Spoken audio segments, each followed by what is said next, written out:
السلام علیکم ورحمۃ اللہ وبرکاتہ۔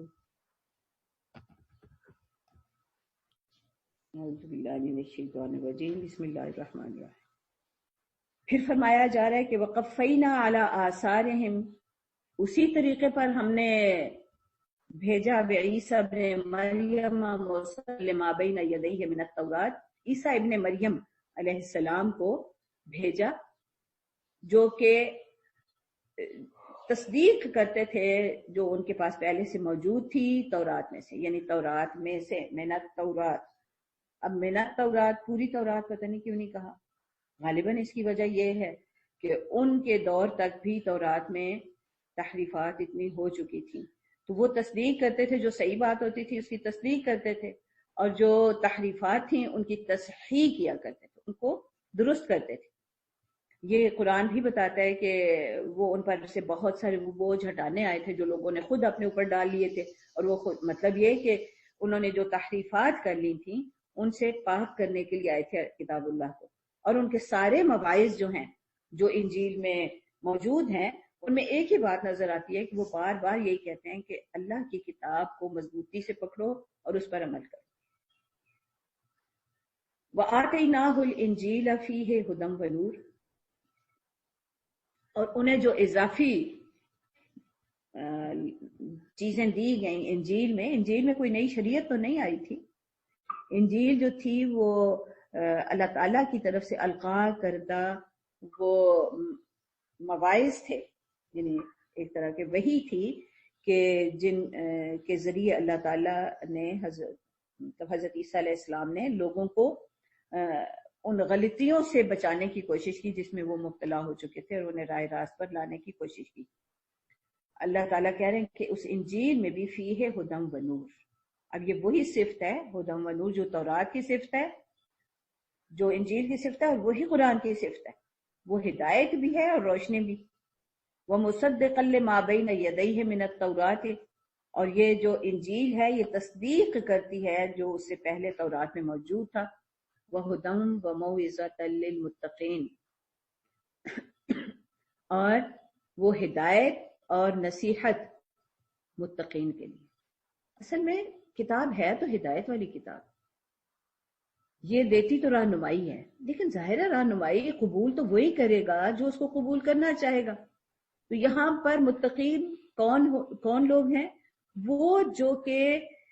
اللہ کا خوف رکھتے ہیں، اور وہ جو کہ اللہ کے دیے ہوئے احکام پر عمل کا پختہ ارادہ رکھتے ہیں اور کرتے ہیں، اور انہیں آخرت میں جواب دہی کا خیال ہے، احساس ہے۔ تو یہی اب یہاں پر انہیں بھی یہی کہا گیا کہ وَلْيَحْكُمْ أَهْلُ الْإِنْجِيلِ بِمَا أَنزَلَ اللَّهُ فِيهِ، اور ہمارا حکم یہ تھا کہ اہل انجیل اس قانون کے مطابق فیصلہ کریں جو اللہ نے نازل کیا ہے۔ وَمَن لَّمْ يَحْكُمْ بِمَا أَنزَلَ اللَّهُ فَأُولَٰئِكَ هُمُ الْفَاسِقُونَ، اور جو بھی اللہ کے نازل کردہ حکم کے مطابق فیصلہ نہ کرے وہی فاسق ہیں۔ اب یہ 3 دفعہ اس چیز کو دہرایا گیا ہے کہ وَمَن لَّمْ يَحْكُمْ بِمَا أَنزَلَ اللَّهُ فَأُولَٰئِكَ هُمُ الْكَافِرُونَ وَمَن لَّمْ يَحْكُمْ بِمَا أَنزَلَ اللَّهُ فَأُولَٰئِكَ هُمُ الظَّالِمُونَ، اور پھر وَمَن لَّمْ يَحْكُمْ بِمَا أَنزَلَ اللَّهُ فَأُولَٰئِكَ هُمُ الْفَاسِقُونَ۔ اب ظلم جب بڑھتا چلا جاتا ہے، عادت بن جاتا ہے، تو یہ فسق و فجور بن جاتا ہے۔ تو یہ 3 گویا کے درجات ہوتے ہیں۔ پہلے بندہ کفر کرتا ہے، یعنی ایک بات نہیں مانتا، اور اگر کوئی شخص بات کو اس لیے نہیں مان رہا کہ میں نہیں اسے ضروری سمجھتا، نہیں اس سے بہتر بھی کوئی اور چیز مجھے مل سکتی، یعنی اگر کسی کا یہ خیال ہے کہ وہ کسی اور چیز کو اللہ کے نازل کردہ قانون سے بہتر سمجھتا ہے، تو یہ تو پھر پکا کافر ہو جاتا ہے۔ یہ وہ بندہ ہے جس کا پھر دائرہ اسلام سے خارج ہی اسے سمجھا جاتا ہے۔ ہم بے شک اسے اپنے مردم شماری میں مسلمانوں میں شامل کریں، لیکن اللہ تعالیٰ کی ایک اپنی مردم شماری ہے، اور وہ ایسے ہر شخص کو کفار کے زمرے ہی میں شامل کرتے ہیں۔ ہاں البتہ کوئی شخص اپنی سستی سے کوئی اللہ کے کسی حکم کا مطلب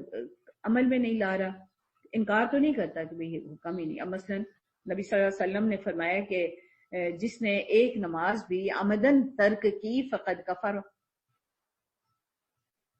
تو اس نے کفر کیا۔ اب یہ شخص جو ہے عمدن ترک تو کر رہا ہے، اگر وہ اس لیے ترک کر رہا ہے کہ اس کو ضروری خیال نہیں کرتا، یا اس کے خیال میں نماز کوئی اتنا ایسا کام نہیں ہے جس کو کرنا ضروری ہو، تو وہ پھر کفر میں چلا جائے گا۔ لیکن اگر سستی سے نہیں پڑھ رہا تو اس نے کیا تو صحیح گناہ کبیرہ، لیکن ہو سکتا ہے کہ وہ کفر کے زمرے میں یا کفار کے زمرے میں شامل ہونے سے بچ جائے، کیونکہ سستی آج ہے، ہو سکتا ہے کہ اس کو خیال آ جائے اور وہ اپنی سستی کو چستی میں بدل لے اور اس پر مطلب کام کرنے لگ جائے جو ابھی نہیں کر رہا۔ لیکن یہ ہے کہ یہ تین جو اللہ تعالیٰ کی طرف سے فیصلے کیے گئے ہیں ایسے لوگوں کے لیے جو اللہ کے نازل کردہ احکام کے مطابق فیصلے نہیں کر رہے۔ اب یہ فیصلے کہاں ہو رہے ہیں؟ یہ میری اپنی ذات کے معاملے میں بھی ہو رہی ہے، میں خود بھی کر رہی ہوں، میں اپنے گھر میں بھی کر رہی ہوں، ہم گھر کے لوگ مل کے بھی کر رہے ہیں، ہم اپنے معاشرے میں بھی کر رہے ہیں، ہمارا نظام عدل بھی کر رہا ہے، ہمارا نظام سیاست بھی کر رہا ہے، ہمارے بازاروں میں بھی ہو رہے ہیں فیصلے، یہ سارے دائرے ہوں گے۔ تو جو یہاں پہ یہ نہیں ہے کہ جو نماز نہیں پڑھتا صرف وہ کافر ہے، یا جو روزہ نہیں رکھتا وہ کافر، یہ سارے معاملے کے حدود کا معاملہ آ گیا۔ اسی سے اندازہ کیا جا سکتا ہے کہ سارے معاملات کا یہاں پہ ذکر ہوگا کہ اگر اللہ کے نازل کردہ قانون کے مطابق فیصلہ نہیں ہوتا تو پھر بندہ کافر بھی ہو جاتا ہے، ظالم بھی ہو جاتا ہے، اور اس کو فاسق بھی کہہ دیا جاتا ہے۔ پھر فرماتے ہیں کہ وَأَنزَلْنَا إِلَيْكَ الْكِتَابَ، اب تورات اور انجیل کے بعد ہم نے آپ کی طرف کتاب نازل کی، یعنی اب آپ کا دور ہے، بالحق، بالکل حق کے ساتھ، مصدقا لما بین یدیہ من الکتاب،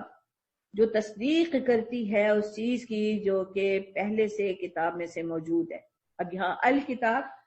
تمام الہامی کتابیں ایک بڑی الکتاب کا حصہ ہی کہی گئی ہیں، یعنی تورات، انجیل، زبور اور قرآن، وہ سب اصلاً ایک ہی ماخذ سے آئی ہیں، ایک ہی سورس ہے ان کا، ایک ہی منبع ہے جہاں سے یہ آئی ہیں، اور ہر دور کی ضرورتوں کی تکمیل کرتی رہی ہیں، ہر دور کے انسانوں کے لیے رہنما رہی ہیں۔ تو یہاں پر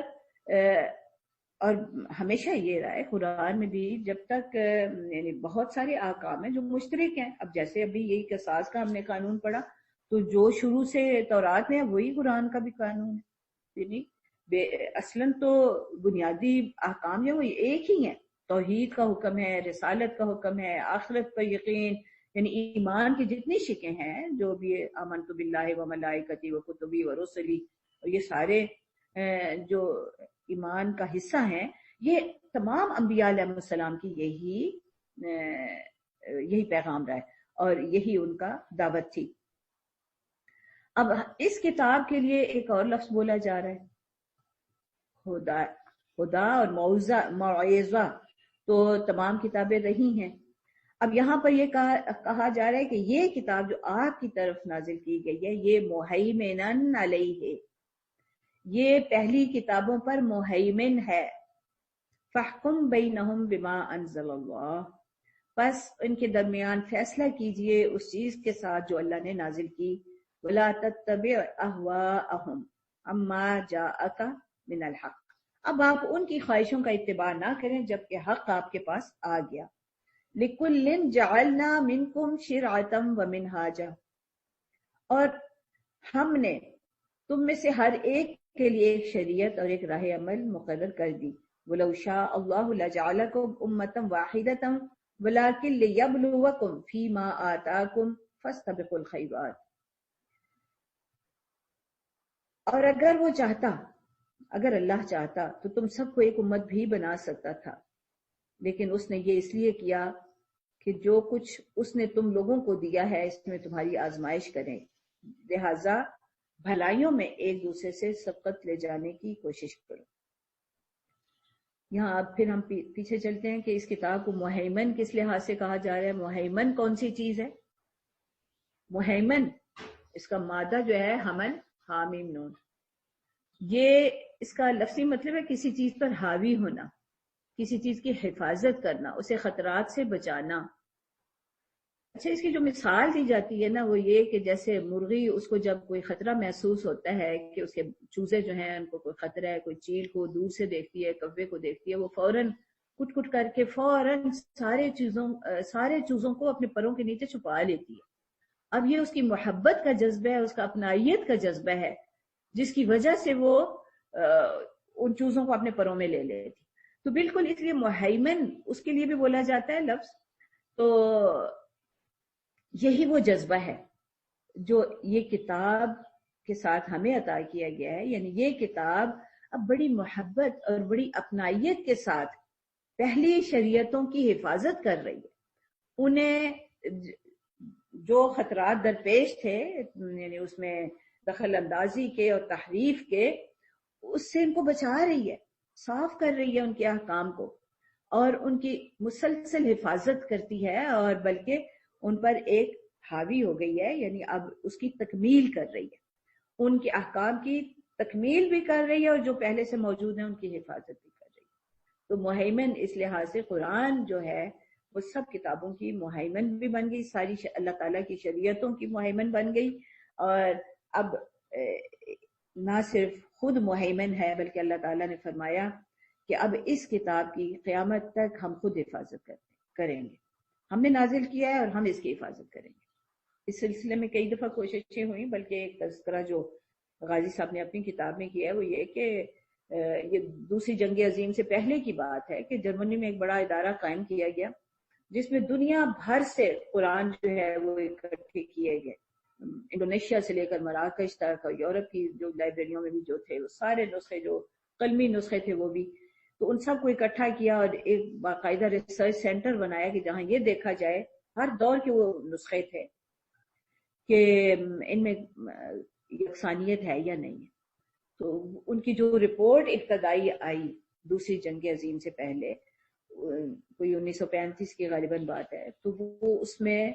یہ واضح طور پر تھا کہ اس کتاب کے، چاہے وہ کسی بھی دور کی کتاب ہے اور کسی بھی علاقے کی کتاب ہے، اس میں کوئی رد و بدل نہیں ہے، یعنی تمام نسخے جو ہیں وہ یکساں ہیں، ایک ہی بات ہے، اور الا یہ کہ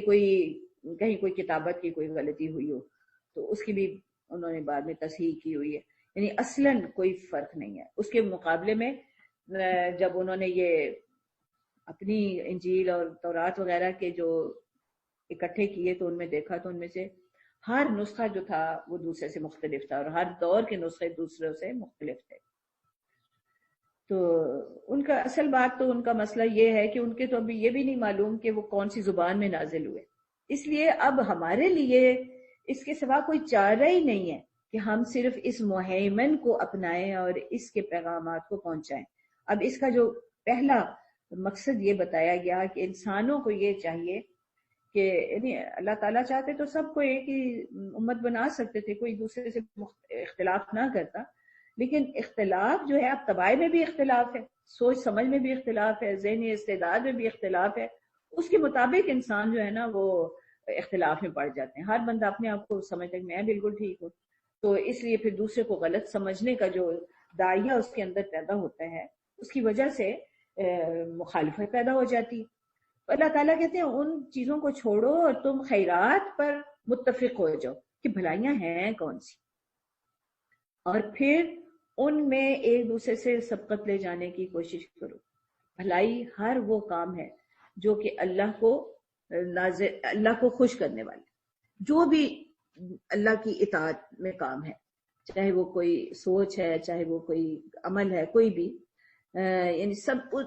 جو بھی نیک کام ہے اس میں اب تمہیں ایک دوسرے سے آگے بڑھنا ہے، چاہے وہ نماز کی بات ہے، چاہے وہ روزے کی بات ہے، چاہے وہ دوسروں کے ساتھ ہمدردی کی بات ہے،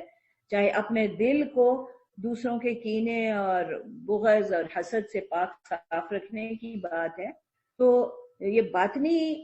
اوصاف بھی اپنے اندر پیدا کرنے ہیں اور ظاہری اوصاف جو ہیں ان کو بھی، اس میں یہ بڑی اہم بات ہے کہ ہمارا دین ظاہر اور باطن دونوں کی پاکیزگی، طہارت جو ہے وہ اس کا مقصود ہے۔ تو فاستبقوا الخیرات جب ہوگا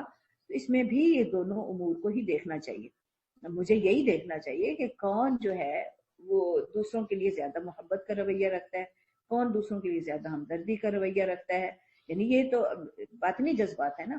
ان کی بھی اصلاح مقصود ہے، اور اس میں بھی ایک دوسرے سے آگے بڑھنا مقصود ہے۔ ہم بعض اوقات صرف ظاہر پہ رہتے ہیں اور کہتے ہیں کہ فلاں نے اتنا صدقہ کر لیا، چلو میں اتنا کر لوں، یعنی یہ کمپٹیشن ہے۔ اور کبھی ہوتا ہے کہ جی وہ اتنی نفل پڑھ رہی ہے تو میں اتنے نفل پڑھ لوں، وہ اتنے روزے رکھ رہی ہے تو میں اتنے کروں۔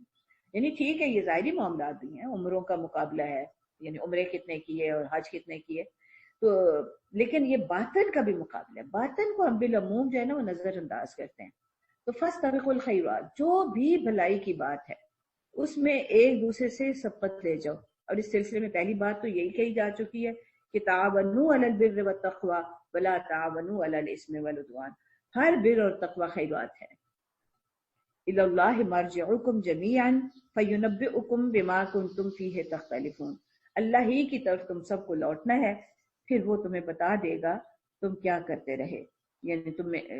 کن باتوں میں اختلاف کرتے رہے۔ وَأَنِحْكُمْ بَيْنَهُمْ بِمَا أَنزَلَ اللَّهُ، اور ان کے درمیان فیصلہ کیجیے اس چیز کے ساتھ جو اللہ نے نازل کی۔ وَلَا تَتَّبِعْ أَهْوَاءَهُمْ، اور ان کی خواہشات کی پیروی نہ کرنا۔ یہ وہی بات ہے کہ کون سی چیزیں جو ہیں وہ راہ راست سے ہٹاتی ہیں، ان میں سب سے بڑی چیز تو جو ہے وہ خواہش کی پیروی ہے، چاہے اپنی خواہش کی پیروی ہو یا کسی دوسرے کی خواہش کی پیروی ہو۔ یعنی ہم وہ بھول جاتے ہیں بہت سارے مواقع پہ جب کہا جاتا ہے کہ بھئی یہ غلط کام کیوں کر رہے ہو، مثلا شادی بھی ہو، کوئی نہیں، بچوں کی خوشی کی خاطر، یعنی بچوں کو خوش کر لو اللہ، اور اسراف کرو، تبذیر کرو، چاہے اللہ ناراض ہو، نہیں، اللہ کی پرواہ ہی نہیں۔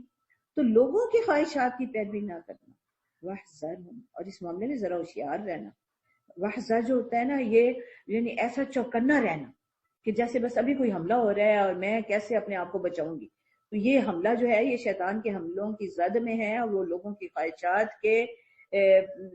پردے میں آتا ہے ہمارے اوپر حملہ کرنے، یا ہماری اپنی یا دوسروں کی خواہشات کے پردے میں ہم پر حملہ کرتا ہے۔ تو واحذرہم، ہوشیار رہنا ان سے کہ یہ تمہیں تمہارے دین کے معاملے میں کسی فتنے میں نہ ڈال دیں۔ ان یفتنوک عن بعض ما انزل اللہ الیک، کہ یہ لوگ تم کو فتنہ میں ڈال کر اس ہدایت سے ذرہ برابر منحرف نہ کرنے پائیں جو اللہ نے تمہاری طرف نازل کی ہے۔ فَإِن تَوَلَّوْا فَاعْلَمْ أَنَّمَا يُرِيدُ اللَّهُ أَن يُصِيبَهُم بِبَعْضِ ذُنُوبِهِمْ، پھر اگر یہ لوگ بات نہیں مانتے، یہ لوگ منہ موڑتے ہیں، تو جان لو کہ اللہ نے ان کے بعض گناہوں کی پاداش میں انہیں مبتلا مصیبت کرنے کا ارادہ ہی کر لیا ہے۔ وَإِنَّ كَثِيرًا مِّنَ النَّاسِ لَفَاسِقُونَ، اور حقیقت یہ ہے کہ زیادہ تر لوگ، ان کثیرا من الناس، انسانوں میں سے زیادہ تر لفاسقون، فاسق ہی ہیں۔ افحکم الجاہلیت یبغون، اب کیا یہ جاہلیت کے فیصلے چاہتے ہیں؟ ومن احسن من اللہ حکما لقوم یوقنون، اور کس کا، حالانکہ جو لوگ اللہ پر یقین رکھتے ہیں ان کے نزدیک اللہ سے بہتر فیصلہ کرنے والا کون ہو سکتا ہے؟ اب صاحب یقین جو ہے نا، یہ ہے ہی وہ جو علم اور جاہلیت کو پہچانتا ہے، اور علم جو ہے وہی روشنی ہے اور وہی خوبصورت چیز ہے، اور یہ علم وہی علم ہے جو اس دائمی خسارے اور آگ سے بچانے والا علم ہے۔ اتنا علم ضروری ہے ہر شخص کے لیے کہ وہ اتنا کام کر لے کہ اس آگ سے بچ جائے،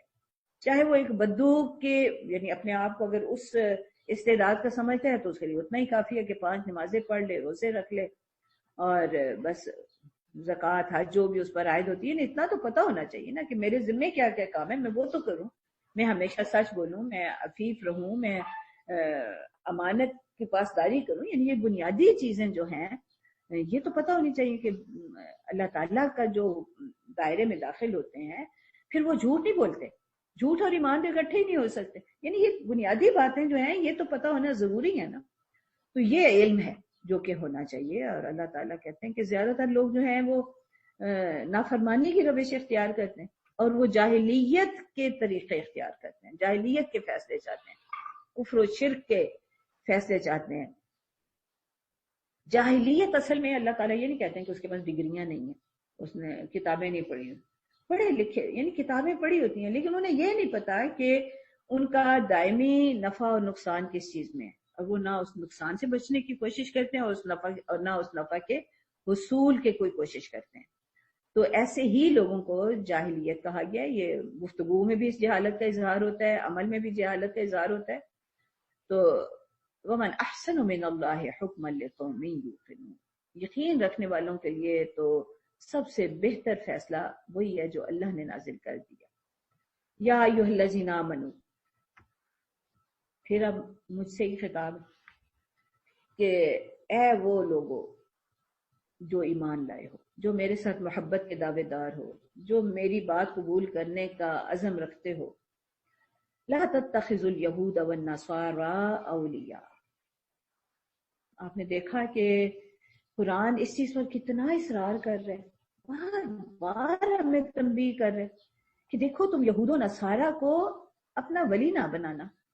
بعضهم اولیاء بعض، وہ خود ہی ایک دوسرے کے ولی ہیں، وہ ایک دوسرے کے حمایتی ہیں، وہ ایک دوسرے کے معاون ہیں. یہ بات میں پھر عرض کر دوں کہ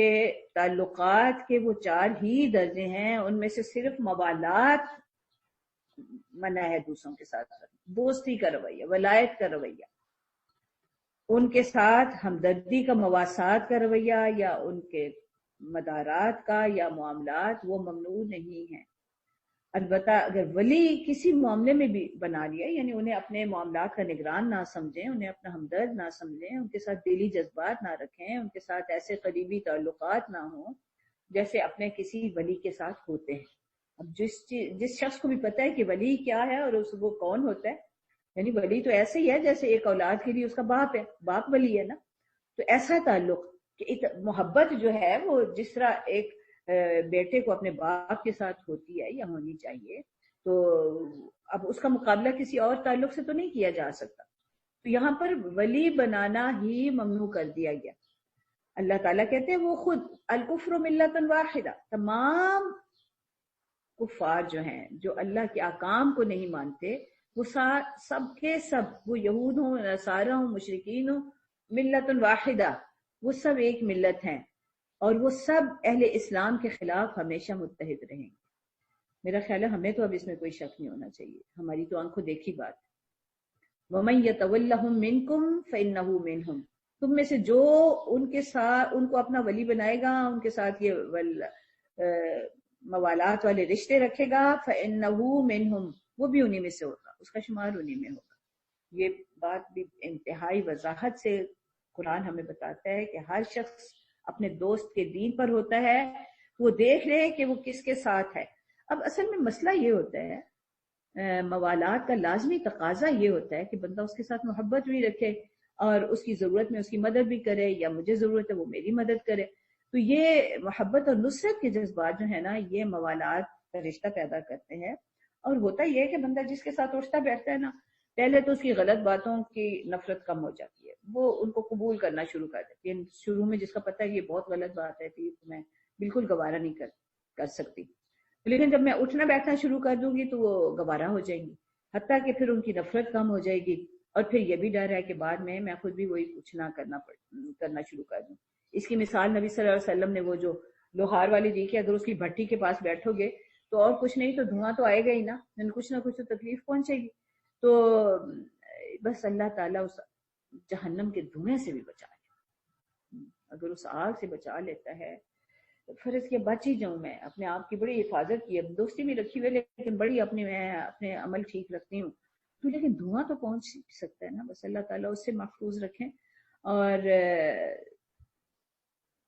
دوسری مثال نبی صلی اللہ علیہ وسلم نے یہ دی کہ صحبت صالح اگر اختیار کرتے ہو تو وہ تو ایک ایسے ہے جیسے کسی عطار کی دکان پہ ہو اور خوشبو تو ملے گی نا، اگر وہ عطر کی شیشی نہیں بھی دیتا تو خوشبو تو ملے گی. مطلب اس معاملے میں تو ہمیشہ ہمارے بزرگ، ہمارے استاد جو ہیں وہ اس کی بہت ہی بار بار تلقین کرتے رہے کہ صحبت صالح ترا صالح کند، صالح کی صحبت تمہیں بھی صالح بنا دے گی. صحبت طالح ترا طالح کند، اور طالح کی صحبت تمہیں بھی طالح بنا دے گی. تو اقبال بھی وہ کہتے ہیں صحبت اہل صفا نور و حضور و سرور، سرخوش و پرسوز ہے لالا لب آب جو. یعنی نیک لوگوں کی صحبت، ان کے ساتھ موالات کا رشتہ، ان کے ساتھ محبت کا رشتہ، ایک دوسرے کی مدد کا جذبہ، یہ چیز ہے جو تمہارے دین کو مضبوط کرے گا، تمہارے اپنے عمل کو بہتر اور خوبصورت بنائے گا، اور جو اللہ تعالیٰ نے پہلے حکم دیا ہے کہ فاستبقوا الخیرات، بھلائیوں میں خیرات میں سبقت لے جاؤ، آگے بڑھو ایک دوسرے سے، وہ تبھی ممکن ہے جب ہم اپنی دوستیوں کے دائرے وہ رکھیں، ان میں رہیں جن میں یہ خیرات میں مقابلے کا رجحان موجود ہو اور مقابلے ہو رہے ہوں۔ تو ورنہ اگر دوسرے ہی مقابلے ہیں تو پھر تو انہی میں چلیں گے نا۔ تو یہ بہت ہی اہم بات ہے جس کو بار بار یاد دہانی کرائی جا رہی ہے، اور یہ اسلامی معاشرت کی بڑی اہم بنیاد ہے۔ یہ کتنی خوفناک ہے نا کہ اگر تم ان کے ساتھ دوستیاں کرو گے تو تمہیں بھی انہیں میں شمار کیا جائے گا، یہ تو بہت ہی ڈرا دینے والی۔ وآخر دعوانا الحمدللہ رب العالمین۔